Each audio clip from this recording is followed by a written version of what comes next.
Hello viewers, இன்னைக்கு நம்ம பார்க்க போற ரெசிபி தேங்காய் சிக்கன். இந்த டிஷ்ஷை செய்யறதுக்கு tomatoes and onions நமக்கு தேவையே இல்லை.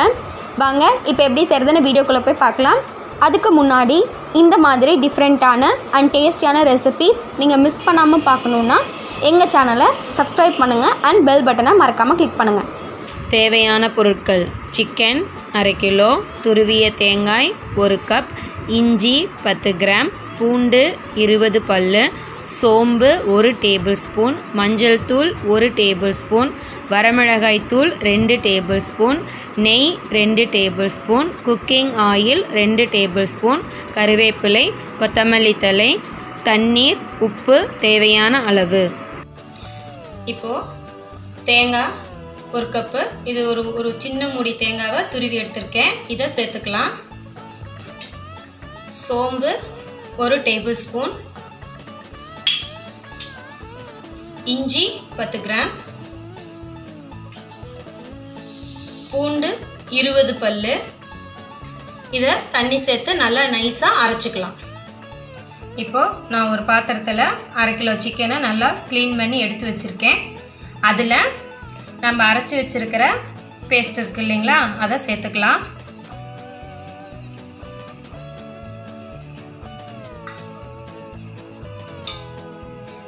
இதில் 1 டேபிள் ஸ்பூன் அளவு மஞ்சள்தூள் சேர்த்துக்கலாம்.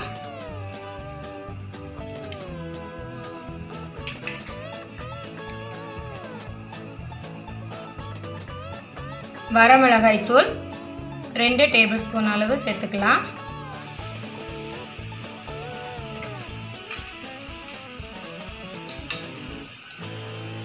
தேவையான அளவு உப்பு சேர்த்துக்கலாம். இதெல்லாம் சேர்ந்து நல்லா பிசைஞ்சுக்கோங்க. இப்போ பாருங்கள், மசாலாலாம் சிக்கனில் நல்லா கலந்துருக்குது. இதை 1 மணி நேரம் நல்லா ஊற வச்சுக்கலாம். மூடி போட்டு மூடிடுங்க. ஸ்டவ் ஆன் பண்ணி கடாயை வச்சுக்கோங்க. கடாய் சூடானதும் அதில் ஒரு 2 டேபிள் ஸ்பூன் அளவு நெய் எடுத்துக்கோங்க. இந்த நெய் நல்லா டேஸ்ட்டு கொடுக்கும். விருப்பம் இல்லாதவங்க குக்கிங் ஆயிலே சேர்த்து எடுத்துக்கலாம். 2 டேபிள் ஸ்பூன் அளவு குக்கிங் ஆயில் எடுத்துக்கோங்க. ஆயில் நல்லா சூடானதுக்கப்புறம் கருவேப்பிலை சேர்த்துக்கோங்க. இதில் நம்ம இப்போ மேரினேட் பண்ணி வச்சுருக்கோம் இல்லைங்களா சிக்கனை, அதை இதில் சேர்த்துக்கலாம்.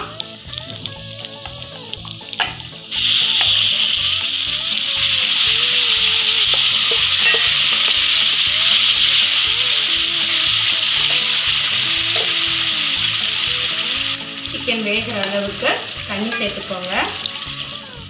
சேர்த்து நல்லா கலந்து விடுங்க.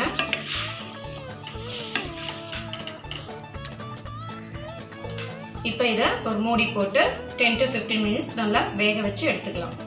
இப்போ பாருங்கள், சிக்கன் நல்லா வெந்துடுச்சு. நல்லா மசாலா எல்லாமே ட்ரை ஆகிடுச்சு பாருங்கள். நெய் சேர்த்ததுனால சிக்கன் வந்து நல்லா சாஃப்டாக வெந்திருக்கு. இப்போ இதில் கொத்தமல்லி தழை சேர்த்துக்கலாம். சேர்த்துட்டு ஸ்டவ் ஆஃப் பண்ணிவிடுங்க. இப்போ நல்லா சுவையான தேங்காய் சிக்கன் ரெடி. இப்போ டேஸ்டியான தேங்காய் சிக்கன் நமக்கு ரெடி ஆயிடுச்சு. இதை நீங்கள் சப்பாத்தி, ரச சாதம், தயிர் சாதம் இதோடு வச்சு சாப்பிட்டிங்கன்னா ரொம்ப நல்லாயிருக்கும். நீங்களும் ட்ரை பண்ணி பார்த்துட்டு எப்படி இருந்துச்சுன்னு எங்களுக்கு கமெண்ட்ஸில் சொல்லுங்கள். மறுபடியும் வேறு ஒரு டிஃப்ரெண்ட்டான அண்ட் டேஸ்டியான ரெசிபியோட உங்களை நெக்ஸ்ட் வீடியோவில் மீட் பண்ணுறேன். தேங்க்யூ ஃபார் வாட்சிங்.